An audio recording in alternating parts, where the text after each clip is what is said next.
Hey there, sports history fans. Artie Chapman of Fantasy Football Origin Stories here to tell you about a new way to play fantasy football this upcoming season. Tailgate Fantasy Sports is the game you've been waiting for. It's a new type of fantasy football that's totally free and easy to play. Just sign up with your email, pick your favorite NFL team, and set a 3-man lineup using only players from that team. Rotate 2 players each week and add power-ups to boost your players' scores. The best part? One random power-up drops every week. Now, it's not going to replace your existing leagues. In fact, it might be the way to get some of your favorite players on your home team. Because we all know how hard it is to get your hometown team's players in your home league, right? That is, if you truly follow some semblance of an ADP. I mean, come on. You think I'm getting Amon-Ra, the sun god, at market value in my home league? Pick number 7? You gotta be kidding me, dude. Get all the rules over at tailgatefantasysports.com. But the real action happens at tailgatefantasy.io. Tailgate Fantasy Sports, where true fans rule the game. Join now and help us put the word fan back into fantasy football. You're just in time to travel back 40 years ago into the start of the NFL season in 1983 and the Super Bowl that ended that season, and talk about the top 2 teams in the league that year with Rich Shmelter and his new book on the Championship Diaries, Super Bowl XVIII, coming up in just a moment. This is the Pigskin Daily History Dispatch, a podcast that covers the anniversaries of American football events throughout history on a day-to-day basis. Your host, Darren Hayes, is podcasting from America's North Shore to bring you the memories of the gridiron, one day at a time. So as we come out of the tunnel of the Sports History Network, let's take the field and go no huddle through the portal of positive gridiron history with pigskindispatch.com. This podcast is part of the Sports History Network, your headquarters for the yesteryear of your favorite sport. You can learn more at sportshistorynetwork.com. Hello, my football friends. This is Darren Hayes of pigskindispatch.com. Welcome once again to the Pigpen, your portal for positive football history, and welcome to another edition where we get to talk to an author that has a book out just recently. He's our friend, Rich Shmelter. He has a book called Championship Diary, Super Bowl XVIII, Los Angeles Raiders versus the Washington Redskins, back on January 22nd, 1984. That game was played. Rich, welcome back to the Pigpen. Darren, thank you so much. And, I know the audience can't see me, but I'm pretty much laid out in Raider stuff right now, okay? Because I just love the Raiders. I wrote a book about one of the Super Bowls that they're in. So I always like to say I like to dive into the Pigpen head first, but I'm going to slowly ease in feet first so I don't get my shirt dirty. Yeah, you don't want to get spatter on the black and silver. Not when you get spatter on it. No, my friend. Thank you so much for having me back. Well, we're glad that you came back, and this is a great thing that you're doing here. The beginning of the title is Championship Diaries. It's plural, and that's sort of what this is sort of a diary of that 1983 season into the 1984 Super Bowl XVIII. Now, with that being plural of diaries, is there more to come of this type of work? Yes, there is. That was the first one that I did because I have a special place in my heart for that Raiders team. And I also have some of them lined up. I have about 5 of them lined up that I want to do. I'd love to do them all, and hopefully I will be able to achieve it. Now that I have the format set up, this was my first one. So it was kind of like a building block a literary building block for me. And now I'm able to take all that. I'm piecing things together with all the information from the other games. So yes, it's going to be a series, and I just can't wait to do it. I might even throw some baseball in, some NBA, but it's going to be more geared toward Super Bowls and pre-Super Bowl championships. Okay, and we realize, you sort of led us into this, gave us a little segue. You're wearing your Raiders gear and you're a Raiders fan, and the Raiders won the Super Bowl. But the Raiders won more than just the Super Bowl. What made this Super Bowl special that you wanted this to be the coronation of this fleet of books you're about to unleash on us? It's their last Super Bowl that they won, unfortunately. And it was, they got to Los Angeles the year before that, and they just completely turned the NFL on its ear. Second year in Los Angeles, they were the first team to win the Super Bowl in Los Angeles.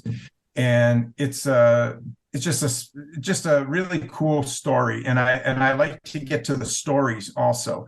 One that I plan on doing after this is about the 1964 NFL championship game. A lot of drama involved. 1979 or January of 80 Super Bowl when the Steelers beat the Los Angeles Rams. But again, a lot of great backstories in between there. So I like to incorporate a little bit of human drama in that. And nobody had human drama better than Al Davis and Pete Rozelle, when they were butting heads. They butted some serious heads at that time.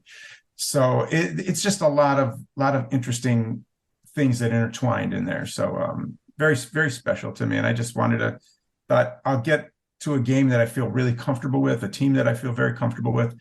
And, when you're starting this off. So I kicked it off, and it came out a lot better than I thought that it would. I mean, I was, like I said, with anything, when you start this, you add this piece, and I started off, like I told you earlier, I thought, well, it's going to be about 70 to 80 pages. And then all of a sudden it grew and grew and grew and grew and grew into a beast of 156 pages, which is fine, and I wanted to keep the price down. I did it independently. I got away from the conventional publishers, and it was just a very liberating feeling to be able to control the pricing. I want to keep it reasonable for people. You want people to enjoy it, but you don't want people to pay an arm and a leg. Unfortunately, a lot of the publishing houses overprice a little bit, and it's not fair to the consumer.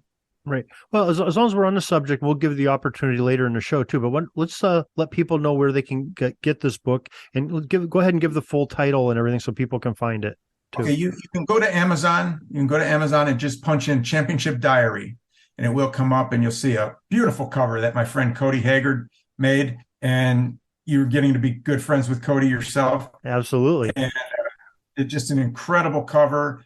And you'll see it on there. It's a black cover with white writing and a football meshed in there with the two teams on there. And it really stands out. So you go to Amazon and just punch in Championship Diary, and it'll come up.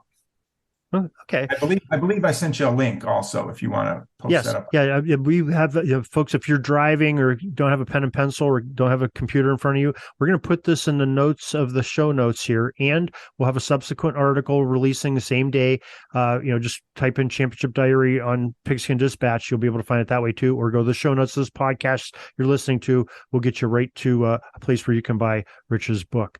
Now, Rich, I guess just a thumbnail sketch. You have 20 seconds to tell somebody what the Championship Diaries, not this particular one, but what the Championship Diaries series is going to do. What are we going to get from this by reading each one of these books? You're going to relive the season. If you have a favorite team that you wanted to see, and that is it, you're going to have a chance to relive the season from the season previews through the regular season, through the playoffs, through the championship, and how the championship team was built, and the coaching staff, and all the dates that these people were brought into the fold. So you get a chronological look at it all. And if you don't cheat, if you go right from the beginning to the end, you will have no idea who won. So there are absolutely no biases here. And it's just it was a lot of fun to find out all the dates that these players came on when they were drafted, again, when the coaching staff came on. And again, thanks to newspapers.com, I was able to achieve all that. Okay. Well, we're not going to keep anybody in suspense anymore. Let's learn about this 1983 season with these two great teams and what led up to Super Bowl XVIII in these Championship Diaries of this first one. Well, the Raiders, again, the Raiders were in Oakland from 1960 to 1981. And then Al Davis wanted to move the team. There's a lot of controversy. The NFL was opposed to him moving. He said, you know what, I'm moving to Los Angeles. I mean, that was just too great of a market for him to pass up after the Rams went down to Anaheim. So he moved into Los Angeles. Pete Rozelle was not a happy man about it. They were like fire and ice. So there was a lot of controversy there.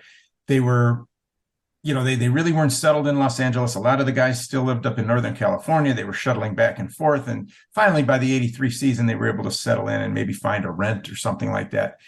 And the team was like peaks and valleys.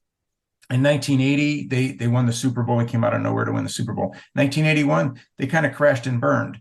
So 1982, they came up during the strike shortened season. They wound up being 8-1. So everybody kind of expected 1983 was going to be from the peak down to the valley again, because a lot of the key players were getting older. Jim Plunkett, Ray Guy, Ted Hendricks, Lyle Alzado, Greg Pruitt.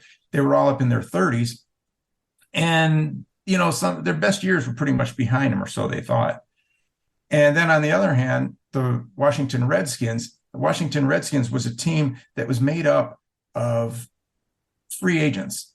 As individual ball players on that Washington team, even though they were 14-2, they were a juggernaut. They were probably one of the greatest regular season teams ever assembled. They only lost an undefeated season by just a couple points.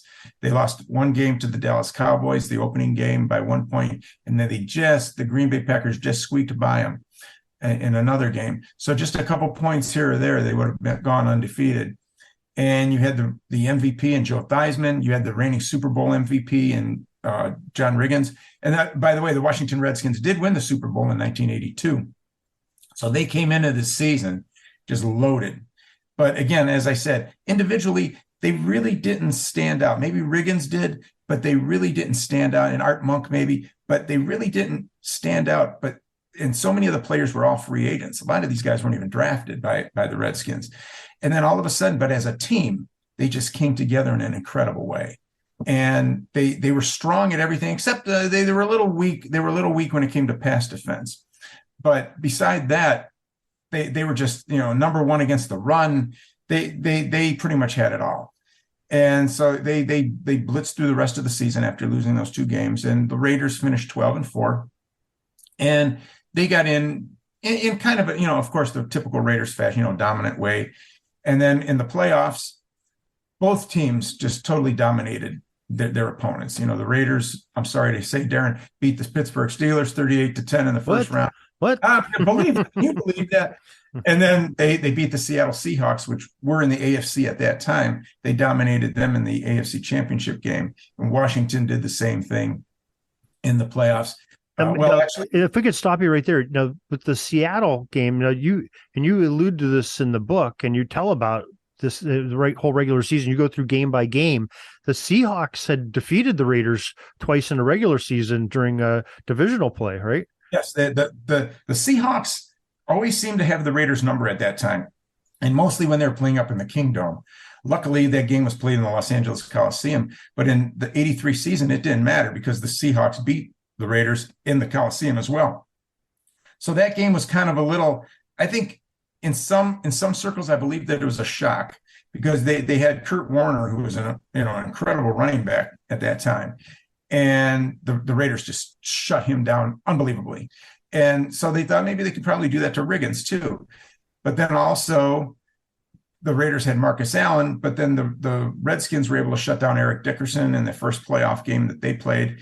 And they had such a big lead on San Francisco. And then all of a sudden San Francisco slowly came back in the NFC Championship game and almost beat them. But the Redskins won their second NFC title, and they both went to the Super Bowl. And it was supposed to be a game where the Raiders were 3-point underdogs. And then the Raiders just did what they normally do, and they just dominated. They absolutely, and I describe everything in the book. I describe all the ins and outs, all the scouting reports on, how they could neutralize this, how they can neutralize that. So you see all that unfold in the book after the championship games. And the scouting reports, it's the breakdown on, this team's running game and then the defense against the run, and it's all broken down. And then the key matchups. So when you get to this point of the Super Bowl, you kind of can see things coming around, like Tom Flores said, head coach Tom Flores said, we're going to give the ball to Marcus and we're going to give him the ball a lot. Well, that was true that they did. And, one of the greatest Super Bowl performances of all time happened. If you're a Raiders fan, and who isn't? But no, sorry, audience, if you got mad at me right there. But if you're a fan of football, if you're a fan of professional football history or just a fan of the teams, you're going to absolutely. I would like to believe that you're absolutely going to love this and see this whole thing unfold. And even if you're a fan of the Redskins, you get to see the Redskins season and come around and leading up to the Super Bowl. So it's good for more so Raiders fans. It's good for pro football history fans, and of course the Washington, now the Commanders. But and I also made a note in that book at the beginning, because when you look at the cover, you see Los Angeles Raiders, and then you see the Washington Redskins, and obviously both teams don't exist anymore. So I had a disclaimer in there saying, that about the Raiders, moving back to Oakland and then becoming the Las Vegas Raiders, and then the Washington Redskins becoming the Commanders. So people aren't thrown off by that, because they're like, what is this, some semi-pro team or something like this? Right. So I had a disclaimer in there. Yeah. And, it was just a lot of fun. I mean, I love some of the little subtle things that you did in this. I was expecting, so a little bit of game action and telling stats and things like that. But I loved, and I believe it was near the end, you sort of had a rundown on all the coaches, not just the head coaches, but you went down into some of the lower level coaches of each team as well. So, but before we get into that, you just mentioned Tom Flores was the coach of the Raiders that season, and who was the coach of Washington for their season? Joe Gibbs. Joe Gibbs. Yeah, and just to correct you, I'm sorry to correct you, but I only have the Raiders coaching staff on there, because I have a part in there where it says how the championship team was built. So it's only about the champion team and all, but it doesn't have anything about the Raiders. The Redskins, coaches, the bios on that, just the Raiders. Okay, yeah, I mean, I found that really interesting. I apologize for saying alluding to saying Washington, but you're right. I don't want to mislead anybody. Yeah, you're right. It was misleading saying that, but just going into those and giving those guys a little bit of love, because they're there every single day, just like the star players are, just like the head coach, and these are the guys that are in the coaching trenches and doing all the dirty work that the head coaches are instructing them to do, and getting the players fired up and to do schemes and everything.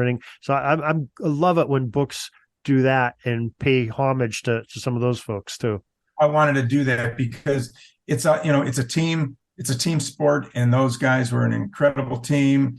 And, all the blood, sweat, and tears that went with it, from training camp in the sweltering heat up in Santa Rosa, California, or where Washington trained, up in, I believe it was Maryland they trained, and, through the heat of the summer, all the way through, all the pain, everything that goes with winning a championship. You reach that pinnacle, and I believe that everybody should have their moment in the sun. And I try to do that in that book, and have little bios on all, on the players that won the championship, regardless if you sat on the bench and never played, or if you were the superstar MVP. Everybody got their equal share. I try to keep every bio equal, with the exception of Ted Hendricks and Lyle Alzado, because their personalities were a little big, and their careers were lengthy up to that time. So it made it their careers were a little bit longer, and it showed their path on how they got to the Raiders, where most of those guys were drafted by the Raiders. We'll be back in just a moment to talk some more with Rich Shmelter in just a moment, right after this. The memorable moments were many. Franco Harris's immaculate reception, Roger Staubach's Hail Mary. But the decade's greatest teams were defined by defense. Author Michael McCambridge. Joe Zagorski's podcast, Pro Football in the 1970s, pays homage to a time when defense ruled the gridiron. Soundtrack provided by Horst Hoffman of filmmusic.io. This podcast is part of the Sports History Network, your headquarters for the yesteryear of your favorite sport. You can learn more at sportshistorynetwork.com. This is Bud Bailey of the Buffalo Bills Historical Timeline. You're listening to the Pigskin Dispatch podcast. And now we return to our guest, and Rich Shmelter, and that great interview on the 1983 season Super Bowl XVIII. Since you brought him up, maybe this is a good time to segue into something that I found extremely entertaining, and maybe it's outdated itself, and maybe it's not politically correct and socially acceptable in our day and age now. But this is football the way it was back in the 80s, 70s, and prior to that. You had a little quip in there about I think it was some pre-game type banter from the players, and started off, Lyle Alzado was eventually involved in it, but it started off with another player making a statement that he would do anything to win a championship game. Maybe if you could tell that little Actually, that was Matt Millen that said it, but I'll get to Lyle in a minute. or as he was known that time, 3 Mile Lyle, because he could erupt at any time. But Russ Grimm, the all Mr. Everything offensive lineman, when he was asked about winning a Super Bowl would mean to him, he looked and he said, he goes, to win another Super Bowl, he goes, I'd run over my own mother to win that Super Bowl. So then Matt Millen was told that in a press conference, and he looked and he kind of gazed up and he goes, yes, he goes, I would run over Russ Grimm's mother to win the Super Bowl too. So he didn't say anything about his own mom, but he goes, I'd run over Russ Grimm's mother too. So that was one of my favorite lines that he said. Obviously, no mother got ran over, but it was just a cool way. And Matt Millen was one of the best gentlemen that you could ever possibly imagine. He read his Bible, he minded his own business. He was a quiet man off the field, but as soon as he went on that field, he was a wild man, and he had some good quips like that too, but nothing like Wild Lyle. I mean, he was, he wanted to rip people's. He did a commercial for a radio station, and he goes, "You better listen to this station, or I'll rip your lips off." Or he said he wanted to bring a mat to the Super Bowl so he could put it down for when he knocks John Riggins' head off, it has a nice place to land. And he wanted to take Joe Theismann's head off of his shoulders. He was going to rip his head off and all this stuff. And it was just the way Lyle was, but Lyle had a good game. They all had a great game. Yeah. So that's the kind of things that are just enjoyable things that, we may look at for Super Bowls now. Everybody wants the good interview and, get a coach's speak or some great quote that you can put in there. But usually we forget about it. Once the game, just played, we forget about it after those 2 weeks. So going back, 40 some years and hearing these little, quips and, bulletin board material that are being said, that's good stuff. And I'm glad that you were able to preserve that and basically have the whole conversation from what players on both sides said and how it got to what Lyle Alzado saying about ripping heads off. It's entertaining. It brings back memories. Thank you, Darren. It's a thing that I like to do is, sure, you can do the X's and the O's, you can do the play, you could do all the plays and everything, which I did in the Super Bowl. I recreated that whole Super Bowl to make it where you get to see the whole Super Bowl unfold play by play. However, I didn't just cut and dry cookie cutter. He ran here, he ran there. I try to add some things in the middle as to little side stories as to what happened. Maybe he ran for 5 yards, but maybe somebody twisted his leg or something. They got into a fight or something like that. I try to incorporate all that, and I like to incorporate all that stuff to make it interesting, not just cookie cutter like a textbook when you're in school where you read 50 pages and don't know what the heck you read. I didn't want that, so I wanted to keep it entertaining all the way through, and I wanted to make it a book where you could go back and look from time to time and always catch things. It's got the stats in the book, regular season stats, the players who won awards, all pro, everything in there, and it's just a book that I always like to just say, you could sit down and talk about it with your friends. You could do whatever you want. Hopefully all the friends buy it, Mm-hmm. But I just wanted to keep it entertaining. I didn't want to keep it cookie cutter. I wanted to keep it entertaining. Yeah, you definitely did that. And you touched on it a little bit earlier too. And we talked about that AFC Championship game against Seattle with the Raiders. I loved how you talked about the scheme. And this isn't something that we would have read in the newspaper the next day. This is something that, years later, maybe, NFL Network or somebody would break the game down, or Ron Jaworski on his, tape. But you got in there, and the strategy that the Raiders used to stop Seattle's offense this time. You had David Craig and Kurt Warner, the running back from Penn State, was on, making big yardage out here. And you talked about how, they sort of spread them out and brought the linebackers up. They spread their defensive ends out, brought the backers up, stuffed the holes. Kurt Warner had nowhere to go, got frustrated, forced them to throw the ball. And, of course, that secondary of the Raiders was pretty good at that time. Maybe talk about that secondary, because that really made that difference in that game. That it made the difference in the AFC Championship game. And David Craig had one of the worst performances ever. Jim Zorn came in and was able to ignite the offense a little bit, but the game was already over. And I believe it was 30-14. But the game was already over when Jim Zorn came in. But what they did that due to that secondary, back in November of '83, Mike Hayes Haynes. I'm sorry, I get Haynes and Haynes. Mike Haynes was with New England. He was disgruntled, wanted to get out of his contract. The Raiders wanted him. He was one of the best defensive backs of his time, Hall of Famer. And coupled with Lester Hayes, who was, he went by the nickname of the Judge, and he ruled that secondary. And with both of those guys, they were probably the great. And you always hear, the Cleveland Browns had Menafield and Dixon and blah, blah, blah. I don't even want to hear that, because it's like in the 1980s, those guys were great, okay? But Hayes and Haynes also, first off, have the rings to prove it, but they were also the best cover men of all time in that time. And I would say in the 80s and possibly of all time, they were the best tandem. And again, I'm sure hopefully people aren't throwing things at with whatever device they're listening on right now. And please don't hate me for that. But Lester Hayes and Mike Haynes were absolutely incredible. And thanks to them, they were able to, they knew that that the receivers were going to be neutralized. So the backers did not have to drop back into passing lanes. All that they could do is just focus on the running. And of course, they did go out, Matt Millen had an interception in the Super Bowl. Jack Squarick, he was a reserve linebacker, came in, caught a 5-yard touchdown, intercepted a pass to Joe Washington from Joe Theismann, scored a Super Bowl touchdown to make it 21-3 at the half. And that was the true turning point of that game. So there were other people that covered the passing lanes, but more often than not, Hayes and Haynes neutralized, the Smurfs and Art Monk.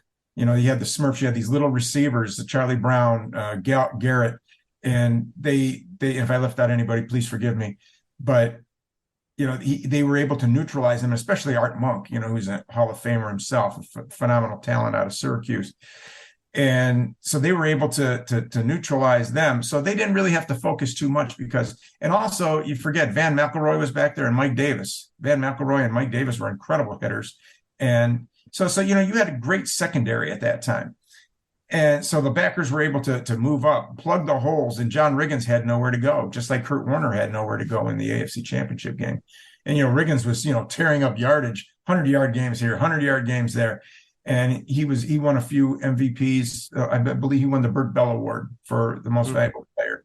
And that was one of the outlets that gave out MVPs. And, of course, Joe Theismann won an MVP that year from another outlet.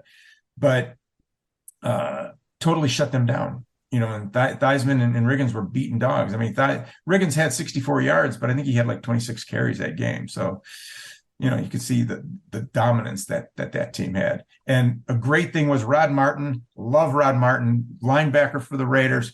During that game, he was on the sideline, and when they were already up, and they were, they already had the game in control. And he looked over at the guys on the sideline sitting there, and he goes, all right, we dominate him. Now let's punish him. And I got goosebumps just thinking about that. He goes, let's just punish him. And they just punished him. My eyes are filling up with tears here.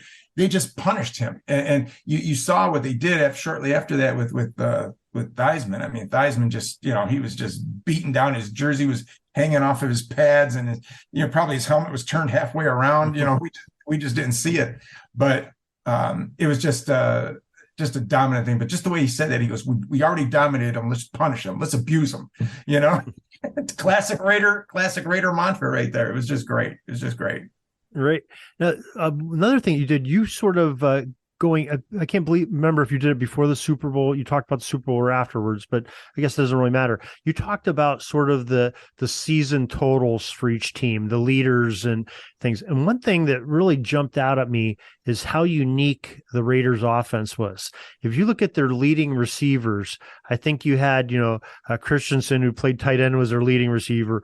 Marcus Allen, a running back, as their second leading receiver. Then you have a wide receiver was third. And I sat there and said, well, maybe that was just the air. So I looked over at Washington. No, it was Monk. It was, it was all wide receivers. Charlie Brown. Yeah. Oh, yeah. And I'm like, wow. I said, that's something maybe that we forget how unique they were, with Plunkett or whoever else was coming in there to play. They had a little bit of quarterback controversy that year too. They did at the beginning of the year in training camp. They had some controversy there because some of the guys in the locker room wanted Mark Wilson. They felt he was his time and all. But Jim Plunkett was loyal to Tom Flores. He took him to a Super Bowl a few years before that. So Tom Flores was going to stick with Jim Plunkett. But if things went wrong and they kind of came out of the blocks not too well, then Mark Wilson was going to come in. And Mark Wilson did come in on a regular season game against Dallas, had a phenomenal game. But then he got hurt as the season went on, and Plunkett came back in, just like Plunkett did in 1980 when Dan Pastorini got hurt. He came in the fifth game of the season, completely turned the season around.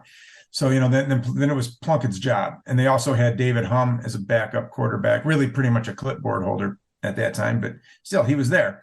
And so they just had a great offense. They had Cliff Branch, who was probably one of the fastest guys in NFL history. There was an Olympic sprinter at that time. He didn't get a chance he hurt his hamstring to go to the Olympic trials and all. But he was world-class speed. But he was already 35 at the time, still one of the fastest. But he was suffering from some hamstring pulls and all. So they relied a lot on Todd Christensen, who was a big tight end, a running back that was converted over to tight end. And Christensen had 92 receptions that year. And it was funny because he had number 46, which was kind of uncustomary for a tight end, but that was his number as a fullback. So he was great. And then you had Malcolm Barnwell, who had world-class speed. Dokie Williams, who was an Olympic sprint champion at UCLA. So you had these young guys that were able to really fly down the field too. And they exemplified the Raiders thing of, we take what we want when we want it. Don't let us take what the defense wants to give us. We're going to take what we want when we want it. If we want to go long on first down, we're going to go long on first down. And he had the big linemen up front, Bruce Davis, and all these other huge, Dave Dalby, the center, just these big guys. Gene Upshaw and Art Shell were already gone at that time, but you had these big men up front, and Charlie Hanna, and just Shelby Jordan. I mean, the list goes on, but they were just big, massive, mounds of flesh, and they blocked for Plunkett, and they had that speed to go deep. And you had Marcus Allen, who to me was the greatest backfield player of all time. Now, running back, you could say, well, okay, you can argue that all day long. But when I say he was the greatest backfield star of all time, 10,000 yards rushing, 5,000 yards receiving. So he was he went over 1,000. He just barely got over 1,000 yards that year, but he also caught numerous passes out of the backfield. He was also a threat to throw the ball. He threw a couple touchdowns that year. So they were loaded. They were loaded, but they weren't as loaded as people thought the Washington was, and then, they went to that game 3-point underdogs. And before you know it, they just they had a blocked punt. And that was actually the Raiders. That Raiders team was the only team that scored touchdowns on special teams, offense, and on defense. You had the special teams. Derek Jensen blocked a punt and recovered it in the end zone. He was the special teams captain. He recovered the ball in the end zone for the first touchdown. And Cliff Branch caught a touchdown pass. And then Jack Squarick, who I mentioned earlier, came in to cover Joe Washington out of the backfield because Charlie Sumner, the defensive coach, remembered what happened when they played him in the regular season. And Joe Washington came out, caught a long pass, and changed the game. And Washington won the game by a few points. So he remembered that. He saw Joe Washington come in, and he just told Jack Squarick, he pulled out Matt Millen, who was upset as hell to be pulled out of the game. And he put Jack Squarick in and just said, whatever you do, just cover him. Just look at him. Because Jack Squarick was a tall guy, 6'4", 235 pounds.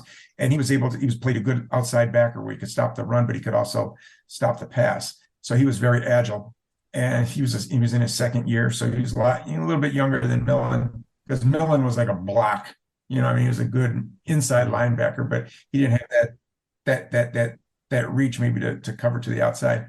Jack Squarick came in, the ball was thrown, and Lyle Alzado got in Theismann's path of his vision, and Jack Squarick became Super Bowl hero. Got his picture on the cover of Sports Illustrated because of it. But then it was 21-3, and then they let Marcus Allen take over, and Washington was just, abused, dominated, punished, Right. Mr. Martin's name, words. Yeah, I mean it's a great book, and folks, you want all the little details and all these great memories.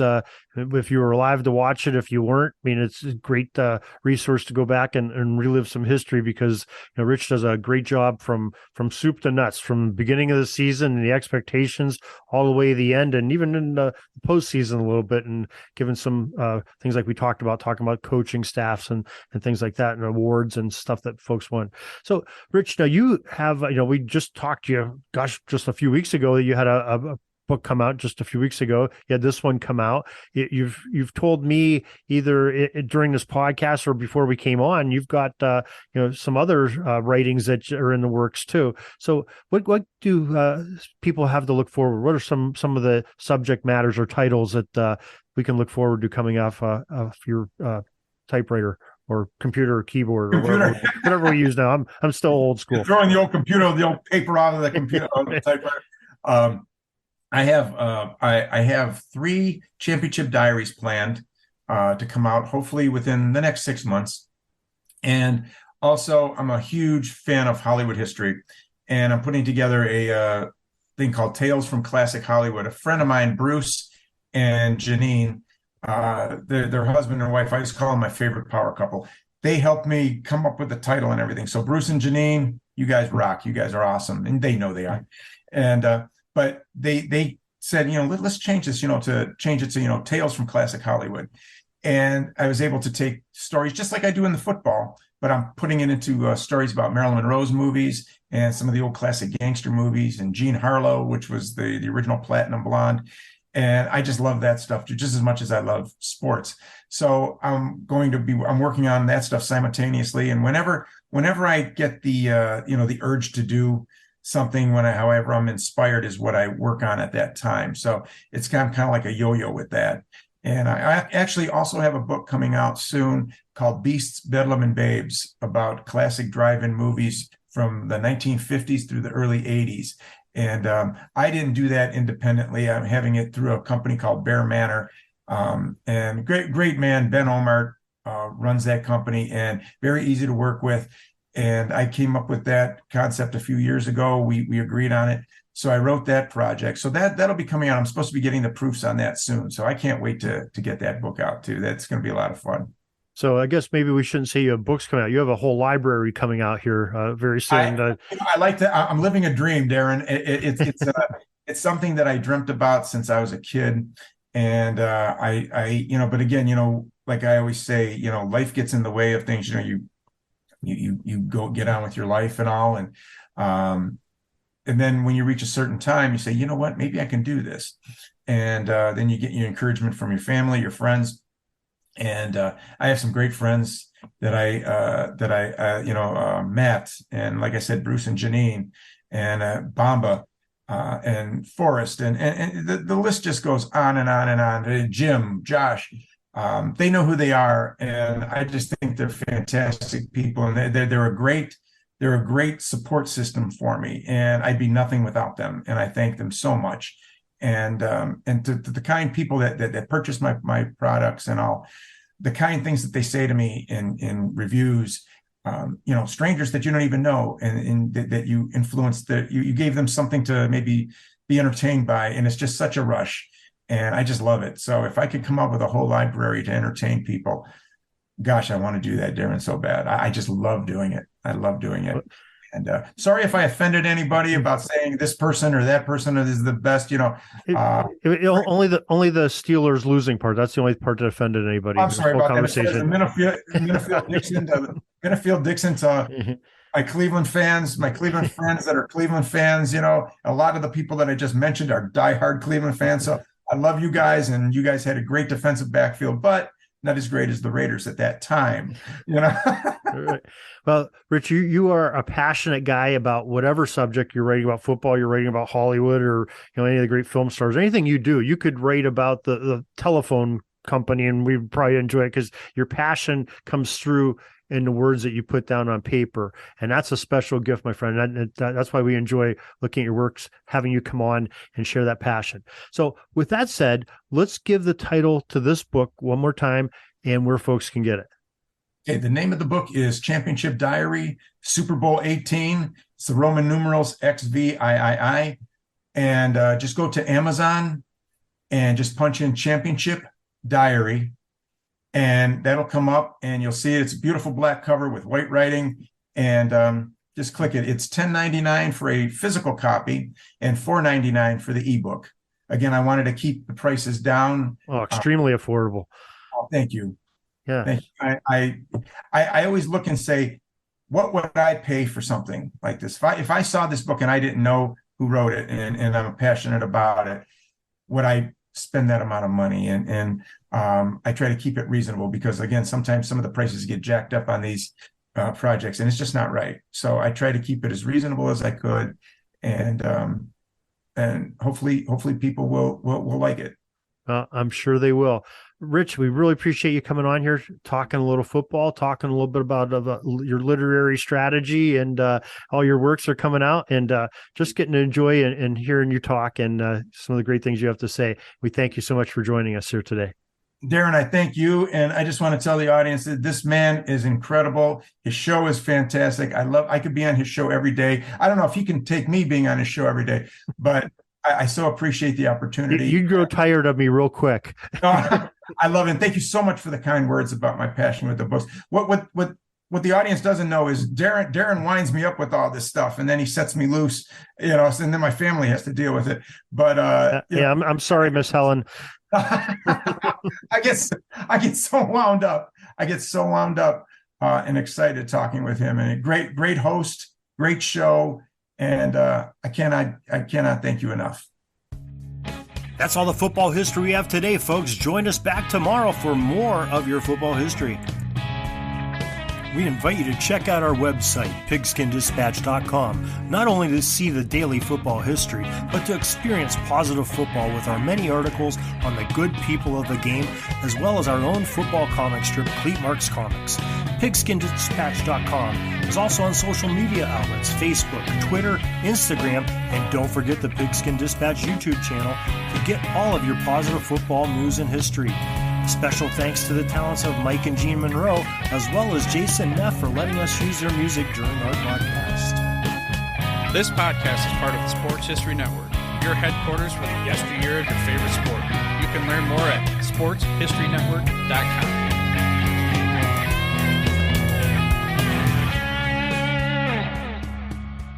Hey there, sports history fan. This is Arnie Chapman, a.k.a. the Football History Dude, and I wanted to thank you for stopping by to listen to another episode here on the Sports History Network. Our podcasters are passionate about uncovering and sharing sports stories from yesteryear. And if you didn't know it already, we have over 30 shows across the network covering all sorts of sports history topics. In fact, here's a glimpse into one of our awesome podcasts here on the network. Each week, the official Football Learning Academy podcast will take you deep into the history of pro football through interviews with players, coaches, or administrators in the NFL, as well as interviews with Pro Football Hall of Fame selectors, authors, and historians. You'll learn how the game evolved and important moments that shaped the sport into what it is today. And don't miss the Pro Football History Nugget of the Week. Listen to the official Football Learning Academy podcast on the Sports History Network. How about that?